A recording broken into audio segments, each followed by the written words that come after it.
着11节感动时刻的镜头，我们要带您到新竹竹东拜访这一群60多岁的爷爷奶奶，因为他们组成了乌克丽丽乐团，30几个人，年龄总和已经是2063岁了。去年9月才成立，但是他们现在自弹自唱，组成了年轻乐团。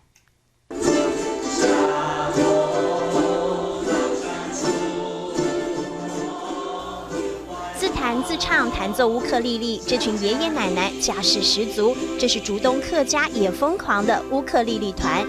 看你要多快都可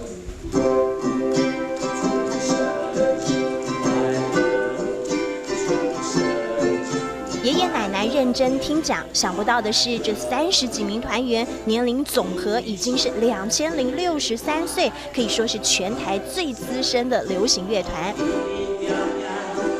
戴起老花眼镜，爷爷奶奶学得很认真，他们才学半年就已经有很多招牌歌喽。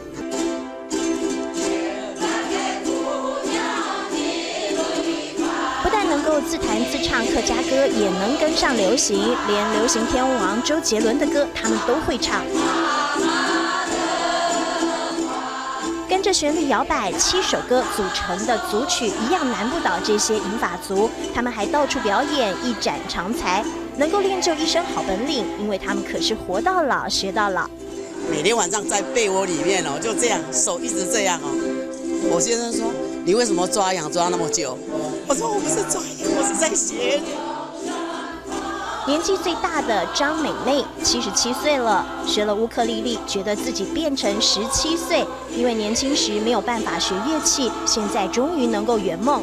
每天都要练哦，练的觉得话很有成就感，觉得我们变年轻了。竹东农会希望让长者们透过音乐生活更精彩，所以他们不学传统乐器，而是选择了流行又好携带的乌克丽丽。很多的长辈他们很想要学一项乐器，但是他们可能年轻的时候忙，接触了这个之后，他们发现他们找到一个新的乐趣，能够跟上流行，还能够到处表演，很有成就感。为了练习，他们每天弹个好几个小时，只为一圆年轻时的音乐梦。乌克丽丽真的让爷爷奶奶也疯狂。指尖在4条琴弦间跳跃，音符勾串成时间的长河。奶奶回到17岁，合奏周杰伦的流行，吟唱客家中的歌谣，青春了一段感动时刻。